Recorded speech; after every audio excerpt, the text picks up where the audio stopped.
श्री सतगुरुदेवाय नमः। ये बता रहे भगवान तीसरे अध्याय का 29वां श्लोक।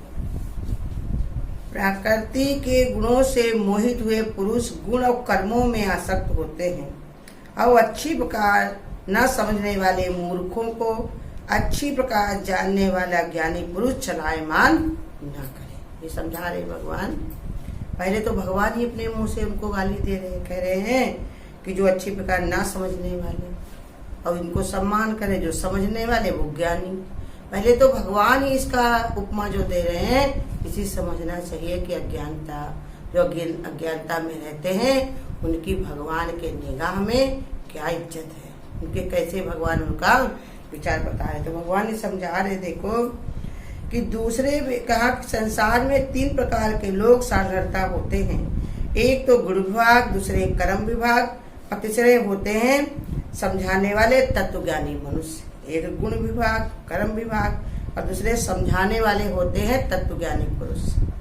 कुछ लोग होते हैं अपने गुणों के कारण ही आसक्त रहते हैं संसार में। उनका गुण बना हुआ है कि बार बार इसी में संसार में आकर के लिप्त हो जाते हैं और लौट लौट के फिर संसार में बार बार जन्मना, बार बार मरना, यही कार्य में लगे रहते हैं। इसी गुण के कारण उनको इसमें संसार में बड़ा मजा आता है, इसमें आसक्ति रहती है और उस इनके भोगों को ही जीवन का परम लक्ष्य समझकर वो भोगों को प्राप्त करने के लिए कर्मठ होती है। वो कहेंगे और क्या, फिर संसार में फायदा ही क्या है? अगर हम आए हैं तो हमारा ऐसा गुण नहीं होना चाहिए, हमारा ऐसा गुण ही होना चाहिए। संसार की देख रेख, संसार में अपने मन को लगाना, सब घर परिवार को संभाल के रखना, रिश्तेदारों को देखना भालना, अपने घर परिवार में रखना, यही तो जीवन है। इसीलिए वो उसी में पड़े रहते हैं। और दूसरे होते हैं कर्म विभाग वाले, जो कर्म विभाग में आते हैं। इनका अतिरिक्त उन व्यक्तियों की आलस्य और प्रमाद के कारण कर्तव्य कर्मों की ओर विमुख रहते हैं, अर्थात निश्चय रूप से निषिद्ध पाप कर्मों को करते हैं। तीसरे वाले बता रहे, कहा पहले होते हैं गुणों के कारण आसक्त रहते हैं और दूसरे जो कर्म करने वाले होते हैं वो भी संसार में ही कर्म खत्म कर देते हैं। जैसे बताया कि जो तुम भगवान के पास से लेकर के आए हो शक्ति, जो समय लेकर के आए हो, जो मौका लेकर के अवसर लेकर के आए हो, वो इसी में अपने को लगा देते। जैसे बताया कि गैस खरीदी गई है सिलेंडर कि उसको खाना बनाया जाए, लेकिन उनको बड़ी खुशबू अच्छी लगती है, वो गैस को खोल के खुशबू लेते रहते हैं। ऐसे ही संसार में हम आए हुए हैं यहाँ अपना कल्याण करने के लिए, लेकिन यही संसार में जो बदबू है, कहते भगवान ने कहा संसार में अगर संसार के सुख अगर तुमको मिल जाए तो क्या है? संसार के सुख क्या है? कौवा के बिष्टा के बराबर। देखो जानवर का भी गोबर होता है, वो भी कहीं लिपने में, पोतने में और खाना बनाने में और आग जलाने में कहीं न कहीं काम आ जाता है। इंसान का भी जो रहता है वो भी गुरु कहते खाद बनती है, गटर में भरा रहता है, निकाल के उसको खाद बनती है, खेतों में डाल के उसमें भी खेती की जाती है। लेकिन कौवे की विष्ठा क्या है? कोई काम की नहीं होती। इसलिए गुरु उसका मिसाल देते हैं कि संसार के जितने भी सुख हैं वो सब कौवा के विष्ठा के बराबर। इसलिए वो कर्म में लग जाते हैं। तीसरी श्रेणी के जो होते हैं वो लोग आलस्य और प्रमाद के कारण कर्तव्य कर्मों की ओर विमुख रहते हैं। उनके इतना आलस प्रमाद भरा रहता है, वो यही कहते हैं कि हमको जौन है हमारा कोई हमको करने से क्या फायदा, सब जौन है हमको यहीं पर सब मिल जाए तो बहुत अच्छा।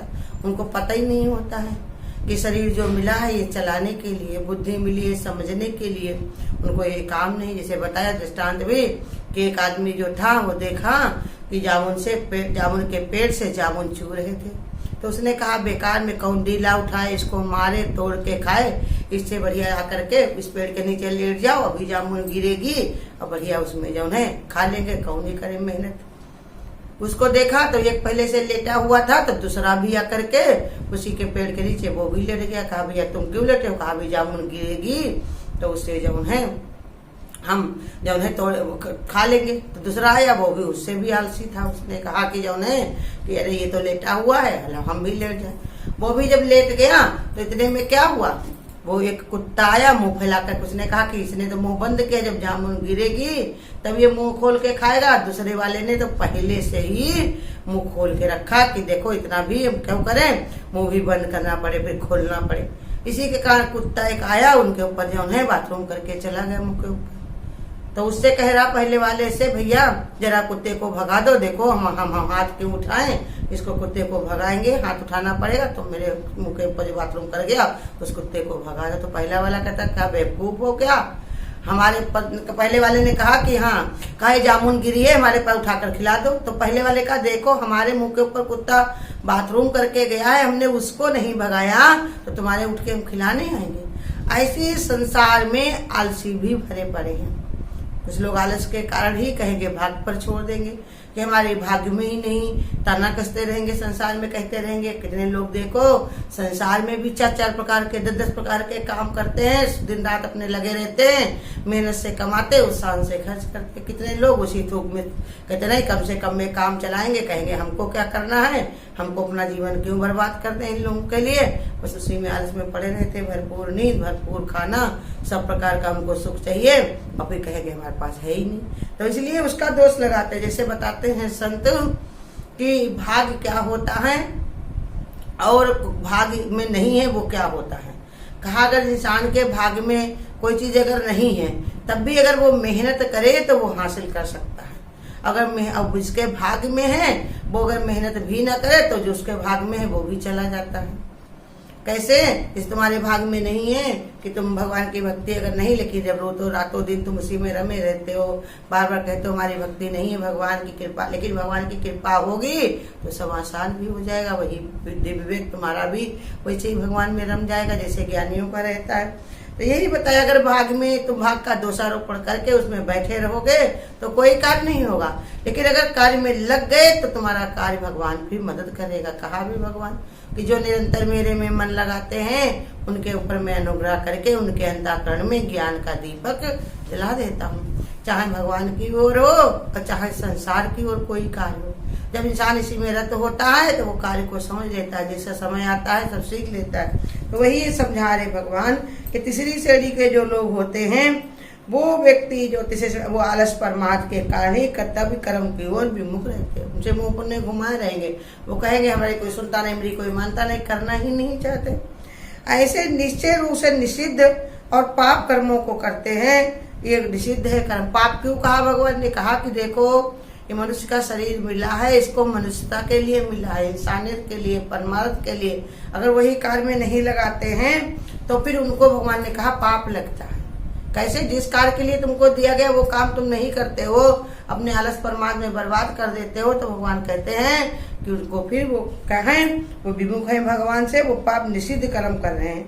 इस तीसरी श्रेणी के व्यक्तियों से समझा बुझवा कर निषिद्ध कर्म छुड़वाने और कर्तव्य कर्म करवाने के लिए उन्हें प्रेरित किया जा सकता है, परंतु जो सांसारिक भोगों के प्रति आकृष्ट होकर उनको प्राप्त करने के लिए कर्म करते हैं उनको ज्ञानी पुरुष कर्मों में विचित करने की प्रेरणा न करें। कह देखो फिर भी बता रहे भगवान कि वो 3 प्रकार के, एक गुण विभाग वाले होते हैं, दूसरे कर्म वाले, और तीसरे जो अज्ञानी जो होते अलस परमार्थ के लिए नहीं करते, लेकिन फिर भी उनको अगर बहुत समझाया जाए, बहुत बताया जाए तो हो सकता है वो मान ले।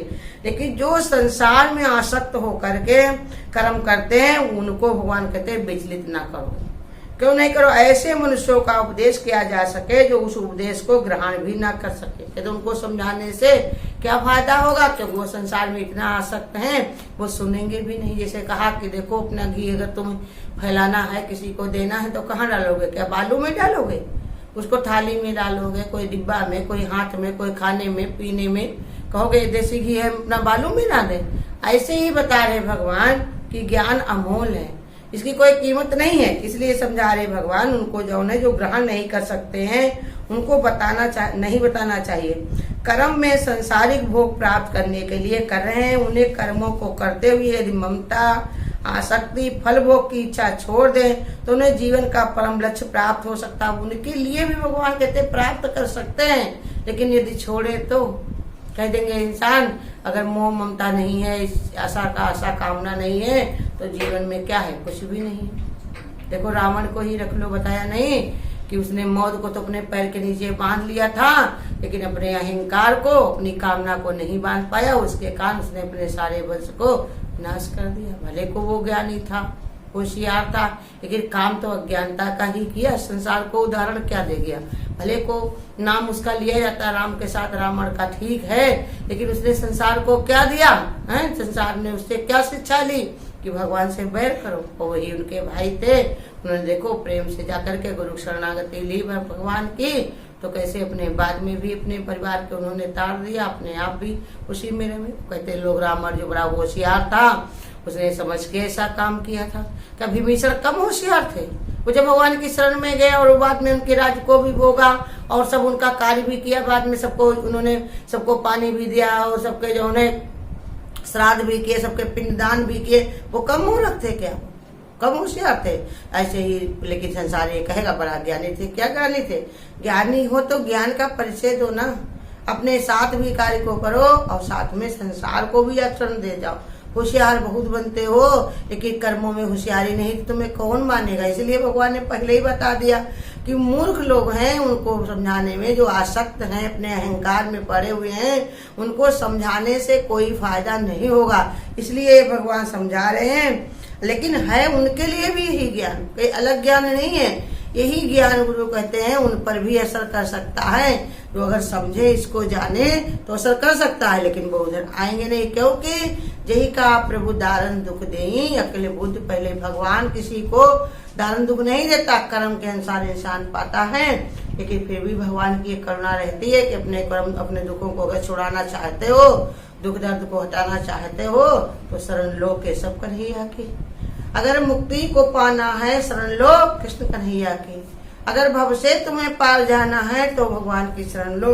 तो कहते इसलिए, परंतु यदि उनमें ऐसी बात की जाए तो संसार तो मिथ्या है। यहाँ कर्मों के करने से क्या लाभ? तो हो सकता है कि वे कर्मों में आसक्ति का त्याग नहीं करें, परंतु कर्म का त्याग करके महान अनर्थ के भागी बन जाएं। करे देखो कि वो कर्मों में आसक्ति उनके भरी पड़ी है, तो वो उनका त्याग ना करें और फिर बिल्कुल ही ना कुछ भी ना करें, ना भगवान का ही काम करें और ना ही संसार का करें, तब तो वो महान अनर्थ हो जाएगा। कैसे? क्योंकि भगवान ने कहा फिर तो बिल्कुल ही उनका बंटाधार, न शरीर ही उनका चलेगा, न बुद्धि चलेगी, सब क्या बन जाएगा? जड़। हाँ, सब जड़ हो जाएगा, कुछ इस्तेमाल ही नहीं करेंगे। इसलिए भगवान कहते हैं उनको ना परेशान करो, कम से कम जो करते हैं वो करने दो। कोई न कोई दिन हो सकता है उनके ऊपर भगवान उनका कर्म उदय हो जाए और कैसे न कैसे उनको कहीं फिर भगवान ऐसी कृपा कर दे जिससे उनका उद्धार हो जाए।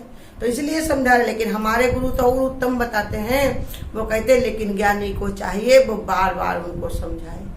जैसे एक माँ होती है, अपना बच्चा कैसा भी हो लेकिन बार बार उसको समझाएगी। कभी ये उसके मन में नहीं आता है कि रोज सुबह 4 बार 10 बार सुबह से लाके शाम तक 10 बार इसको समझाते हैं, लेकिन बात को ये नहीं सुनता। अब हमको नहीं कहना चाहिए।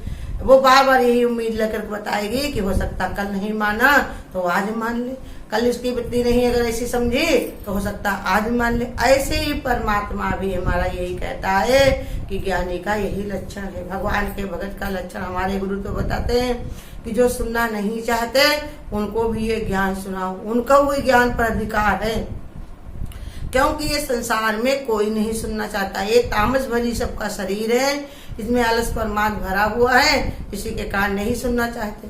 लेकिन भगवान कहते हैं इतना प्रेम से सुनाओ, इतनी प्रीति से बताओ जिससे जो है उनके अंदर ये जाए। पर जब माँ बच्चे को दवाई देती है, बच्चा अपनी परहेज के अपनी बीमारी के कारण कड़वी दवाई नहीं खाना चाहता, लेकिन माँ उसमें चीनी डालेगी, दूध मिला देगी, ऊपर से टॉफी खिला देगी जिससे उसके अंदर दवाई जाए। यही गुरु हमारे समझाते हैं कि तुम अपनी कोशिश जारी रखो। जो लोग भगवान की शरण में आ गए हैं वो तो समझ गए, जो लोग नहीं आए वो भी हैं तो भगवान के ही बच्चे, परमात्मा के ही जन में। इसलिए बता रहे कि उनको परेशान ना करके अनर्थ ना करो। लेकिन फिर भी गुरु का ज्ञान गीता से भी ऊपर है। इसलिए गुरु कहते हैं अपने कार्य में रत रहो, सबके लिए भावना अच्छी करके और सबके लिए ये विचार करो कि भगवान सबकी बुद्धि में ऐसे विचार आए और सब भगवान की शरण में आ जाएं। गुरुदेव मेरे दाता हमको ऐसा वर दो, गुरुदेव मेरे दाता हमको ऐसा वर दो। सेवा सुमिरन सत्संग झोली में मेरी भर दो सेवा सुमिरन सत्संग झोली में मेरी भर दो। नफरत जो करे हमसे हम उससे प्यार करें, करते वो हमारा बुरा उनका सत्कार करें। नफरत जो करें हमसे हम उनसे प्यार करें, करते जो हमारा बुरा उनका सत्कार करें। नफरत को मिटा करके तो प्यार के रंग भर दो। नफरत को मिटा करके तुम प्यार के रंग भर दो। गुरुदेव मेरे दाता हमको ऐसा वर दो।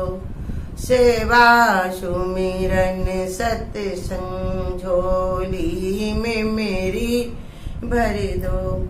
मेरे मन के मंदिर में गुरुदेव तू बस जाए। जिसको भी देखूं मैं तेरा रूप नजर आए। मेरे मन मंदिर में गुरुदेव तू बस जाए। जिसको भी देखूं मैं तेरा रूप नजर आए। दो ज्ञान का अमृत तुम जीवन को सफल कर दो। दो ज्ञान का अमृत तुम जीवन को सफल कर दो।